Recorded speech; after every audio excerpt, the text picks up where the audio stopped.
Hello everyone, welcome back to the channel Dinesh sir.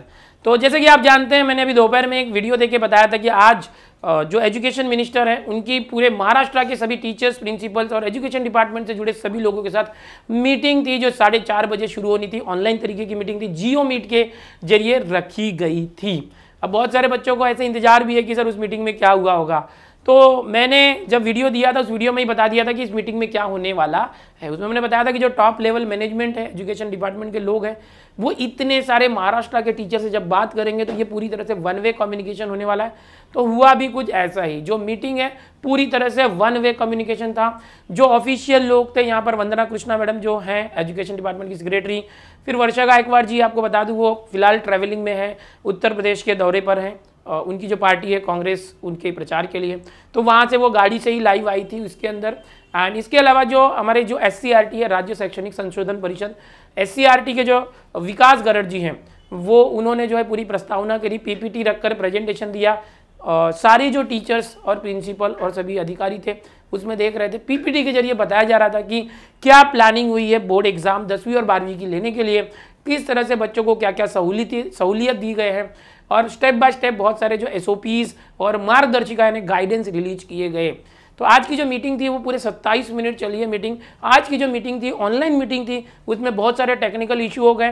पूरे महाराष्ट्र से बहुत सारे टीचर्स एक ही लिंक के जरिए जब जियो मीट पर ज्वाइन होने की कोशिश कर रहे थे तो उसमें ज्वाइन नहीं हो पा रहे थे। मैं खुद भी स्टार्टिंग में ज्वाइन नहीं हो पा रहा था, सर्वर इशू आ रहा था, सर्वर ही हैंग हो गया था। लेकिन मीटिंग जो है 1 घंटे की थी, 1 घंटे नहीं हो पाई, 27 मिनट की तक की मीटिंग हुई और उसी के अंदर सारी चीज़ों को निपटा लिया गया। तो जैसे मैंने आपको बताया था, ये टॉप मैनेजमेंट लेवल जो है, जो बेसिक मैनेजमेंट लेवल होता है, बॉटम लेवल मैनेजमेंट, यानी कि हम बताएंगे टीचर्स और प्रिंसिपल्स को सिर्फ इंस्ट्रक्शन दे रहे थे कि आपको करना क्या है। तो यहाँ पर कोई डिसीजन नहीं आने वाला था, जो मैंने पिछले वीडियो में बताया। तो यहाँ पर जो ऑलरेडी डिसीजन हो चुका है, प्रेस कॉन्फ्रेंस हो चुकी है, वही सारी बातें जो बच्चों को मीडिया के जरिए बताई गई थी, टीचर्स को एंड प्रिंसिपल को बताई गई। साथ ही 3 सर्कुलर रिलीज किए गए हैं आज का जो पहला सर्कुलर है, परिरक्षक मार्गदर्शक सूचना, जो परिरक्षक होते हैं उनके लिए है, यानी एग्जामिनर्स होते हैं उनके लिए है। दूसरा जो है विद्यार्थियों के लिए, परीक्षार्थ्यांसाठी विशेष मार्गदर्शक सूचना, दूसरा ये रिलीज किया गया। और एक तीसरा है केंद्र संचालक, जो केंद्र संचालक है यानी जो सेंटर बनेगा, सेल्फ सेंटर बनेगा, उसके जो संचालक होंगे, कोऑर्डिनेटर होंगे, जो हेड होंगे सेंटर के, उनके लिए जो है गाइडेंस जो है रिलीज किया गया है। तो अब ये क्या है, तो आप स्टूडेंट्स के लिए और फिलहाल टीचर्स भी अगर मुझे देख रहे हैं, कोई पेरेंट देख रहे हैं, तो उनके लिए भी बहुत उपयोगी है। शॉर्ट में मैं आपको एक्सप्लेन कर देता हूँ।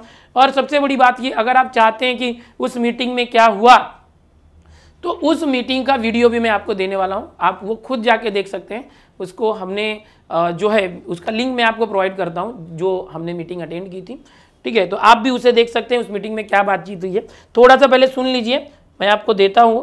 तो यहाँ पर मैं आपको बताना चाहूँगा कि सबसे पहले बच्चों के पॉइंट ऑफ व्यू से बताते हैं कि लेखी परीक्षा, जो रिटन एग्जाम है परीक्षार्थ्यांसाठी, तो बहुत सारे बच्चों में ये था कि सीटिंग अरेंजमेंट कैसे होगी अगर एग्जाम होती है। तो मोटी मोटी बात पहले करते हैं कि भाई अगर कोई बच्चा एक्सपेक्ट कर रहा है कि ऑनलाइन एग्जाम या एग्जाम कैंसिल या एग्जाम पोस्टपोन का कुछ हुआ क्या, तो ये सब होना ही नहीं था ना आज के मीटिंग में।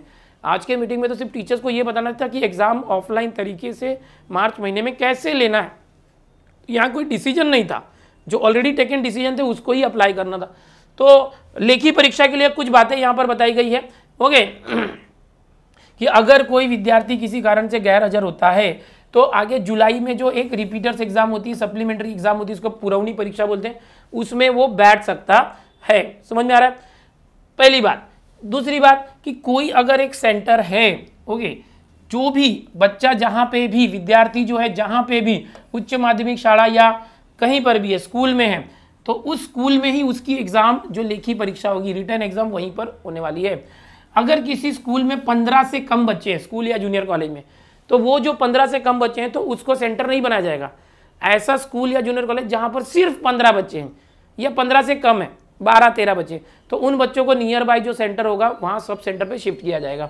तो ये पहला पॉइंट था, जो मेन पॉइंट बता रहा हूँ। जो 12वीं है, ओके, 12वीं की जो एग्जाम है 4 मार्च से 30 मार्च तक होनी है। 10वीं की जो एग्जाम है 15 मार्च से है, आपको मालूम ही है, अप्रैल तक है, ओके। एंड कुछ बातें की गई है टाइमिंग को लेके। जो 70 से 100 मार्क का पेपर होगा उसके लिए 30 मिनट एक्स्ट्रा दिया गया है।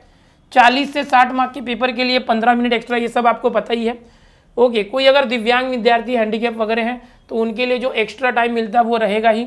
ओके, अभी यहाँ पर जो 75% सिलेबस है, यानी 25% जो सिलेबस डिलीटेड है उसको छोड़ के जो 75% सिलेबस है उसी बेसिस पर एग्जाम होगा, डिलीटेड नहीं आएगा। सीटिंग अरेंजमेंट भी बता रहा हूँ आपको, एकदम ध्यान से सुनना सीटिंग अरेंजमेंट क्या है।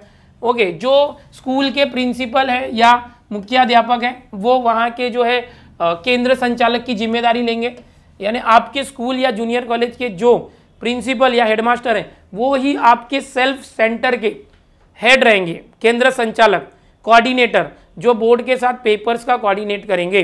समझ में आ रहा है? अब यहाँ पर एक बहुत बड़ी बात यह है कि बहुत सारे बच्चों को कन्फ्यूजन है कि हमारा सेंटर हमारे यहाँ ही रहेगा तो हमारे यहाँ जो टीचर्स होंगे कौन होंगे। तो मोस्ट ऑफ टीचर्स की बात यहाँ क्लियरली नहीं की गई है।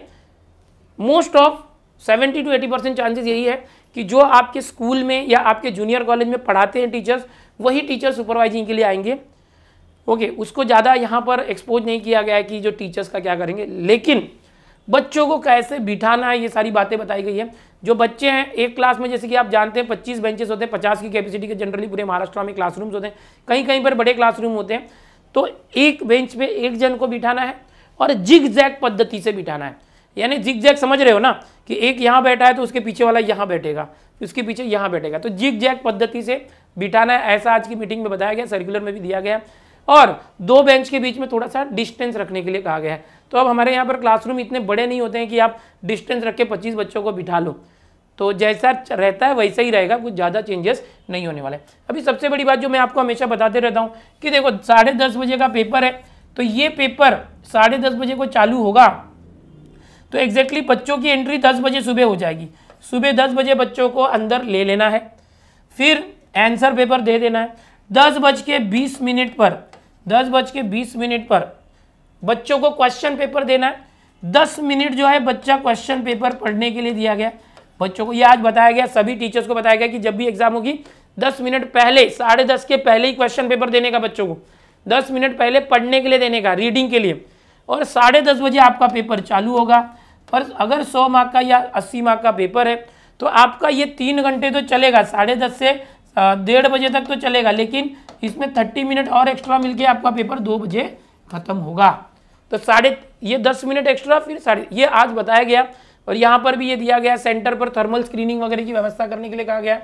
ओके, दरवाजे पर ही और भी कुछ बातें की गई है, बहुत ज़्यादा नहीं बताना है, जितना बताना है वो बता देता हूँ।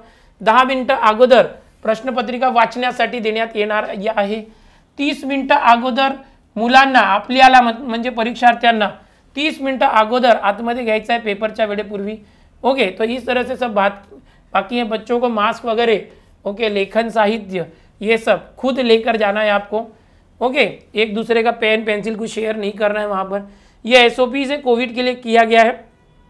अब यहाँ पर बैठक व्यवस्था देखो, ओके, एकदम ध्यान से देखो की परीक्षेदरम्यान 2 विद्यार्थ्यांमध्ये पुरेसे अंतर ठेवून बैठक व्यवस्था झिग झॅग पद्धतीने, झिग झॅग समझ में आ रहा है, जेड की तरफ करण्यात येईल, त्यामुळे विद्यार्थ्यांनी निर्धारित बैठक व्यवस्थेचे पालन करून परीक्षा द्यावी। ओके, तसेच शारीरिक अंतर राखले जाईल याची दक्षता घ्यावी। यानी कि जब बच्चा एक के पीछे एक पहले बैठता था, ये नियम था, अब बच्चा एक के पीछे एक नहीं बैठेगा, झिग झैग बैठेगा। ओके, इस तरह से बहुत सारी बातें हैं, बहुत सारे जो काउंसलर हैं इन्होंने समुपदेशक के लिए किया है, वो सारी बातें यहाँ पर इन्होंने बताई है। झिग झैग जैसे समझो ये बेंचेस है, यहाँ पर बेंचेस हैं, समझ में आ रहा है, ये बेंचेस है, तो एक बच्चा यहाँ बैठा है तो एक बच्चा यहाँ बैठेगा, इधर वाला, यहाँ वाला बच्चा यहाँ बैठेगा, समझ रहे हो। तो ये झिग झैग होता है इस तरह से, ये मतलब एक के पीछे एक ही बैठेंगे, तो ये पद्धति बोला गया है फॉलो करने के लिए। तो ये फिलहाल विद्यार्थियों के लिए मार्गदर्शक सूचिका थी जो मैंने आपको बताया। ऐसे ही जो केंद्र संचालक है उनके लिए भी बनाया गया है। और बोर्ड ने सभी स्कूल्स और जूनियर कॉलेज से जानकारी मांगी है, पूरे स्टाफ की डिटेल, स्कूल बिल्डिंग में क्या क्या सुविधाएं हैं, इन सभी को बोला है कि जो है बराबर से ये परीक्षा कंडक्ट होनी चाहिए। ओके, एंड जहाँ तक मेरा मानना है कि जो भी स्कूल्स 10वीं चलाते हैं या जहाँ पे 12वीं चलता है जूनियर कॉलेज में, वहाँ के टीचर ही वहाँ पर सुपरवाइजिंग करेंगे मोस्ट ऑफ। तो ये चीज़ें हैं। तो यार मुझे कहीं ना कहीं लगता है कि बच्चे जो मांग कर रहे थे बहुत सारी सुविधाओं की, तो कहीं ज़्यादा सुविधाएं इन्होंने दे दी है। और सबसे बड़ी बात तो सेल्फ सेंटर है, आप जिस जगह से फैमिलियर हैं उसी जगह पर एग्ज़ाम देंगे। ओके, बिना किसी कन्फ्यूजन के, ऐसे माहौल में एक्स्ट्रा टाइम है। ओके, झिग झैग पद्धति है एंड बहुत सारी चीज़ें हैं एंड मुझे लगता है इसमें पेपर भी जो है बहुत टफ नहीं आएगा, इस बार आराम से होगा। तो यार आप, मुझे सिर्फ यही बोलना है कि आप इन सब चीज़ों से निकल जाओ, बाहर निकल जाओ, एग्जाम दे के आप वैकेशन एंजॉय करो, एंट्रेंस एग्जाम पे फोकस करो। नहीं तो क्या होगा, एग्जाम पोस्टपोन होती जाती रहती है। पिछले साल हो के बाद में जून में कैंसिल हो गई, बच्चे बाद में परेशान हो गए थे कि यार हम कब तक पढ़ें, कब तक पढ़ें, समझ में आ रहा है। पढ़ते रहते एक टाइम ऐसे आता है कि आप पक जाते हो कि यार मतलब आप तैयारी तो कर रहे हो बट कुछ फ़ायदा नहीं हो रहा। तो चलो जो भी हो रहा है, देखो अभी यहाँ पर कुछ ऐसे लग रहा था कुछ होगा, लेकिन अभी तक कुछ नहीं लग रहा है। तो यार आप पूरी तरह से अपनी स्टडी करते रहो। मैं खुद मैथ्स की रिवीजन कोर्स लेकर आ रहा हूँ आप लोगों के लिए, यूट्यूब पर भी, हमारे नून ऐप पर भी। ओके, 10वीं के लिए तो हमारा चालू ही है, 12वीं के लिए लेकर आ रहा हूँ। तो बस आज की मीटिंग में यही हुआ था। और आज की मीटिंग का अगर आप वीडियो देखना चाहते हैं, रिकॉर्डेड वीडियो की कैसा सब चला था, क्या बात हुई, 27 मिनट की ही मीटिंग चली, तो यहाँ पर डिस्क्रिप्शन में मैंने आपको लिंक दिया, उस लिंक से जाइए और आप मीटिंग में देख सकते हैं कि क्या क्या बातें बताई गई है। फिलहाल वही सारी बातें मैंने शॉर्ट में यहाँ पर बता दी है। मीटिंग में जो भी हुआ, कुछ ज़्यादा हुआ नहीं था, बता देता हूँ। SCRT के जो विकास गरड़ जी हैं, जिनसे हम पिछली बार मिले भी थे, तो उन्होंने प्रस्तावना वगैरह देके सब PPT में बताया, यही सारी चीज़ें बताई कि 30 मिनट ज़्यादा देना है, ये देना है, वो देना है वगैरह। ओके, सिर्फ वही लोग बोल रहे थे, बाकी टीचर्स प्रिंसिपल कोई कुछ नहीं बोल रहा था। एंड उसके बाद क्या होता, पहले तो मीटिंग कनेक्ट ही नहीं होते, बहुत से लोग हम लोग परेशान हो गए कि मीटिंग में हम ज्वाइन ही नहीं हो पा रहे थे। फिर काफ़ी देर के बाद कुछ लोग ज्वाइन हो पाए, बहुत सारे लोग ज्वाइन ही नहीं हो पाए।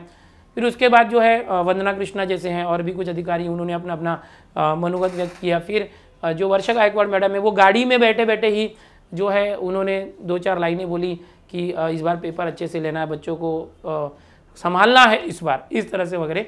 तो जो भी है, तो अगर आपको वीडियो देखना है, वो रिकॉर्डेड वीडियो, तो आप डिस्क्रिप्शन में मैंने लिंक दिया, वहाँ से देख लीजिए। और यही सारी बातें हुई हैं। तो जो बच्चे उम्मीद लगा के बैठे थे कि बहुत कुछ होगा, ऐसा होगा, ऐसा कुछ नहीं है, मैंने पिछली वीडियो में बताया था। तो आप चुपचाप से अच्छे से पढ़ाई करिए और इन चीज़ों से सब निकल जाइए, बस इतना ही बोलना चाहूँगा। मिलते हैं अगले वीडियो में, बाय एवरीवन, टेक केयर।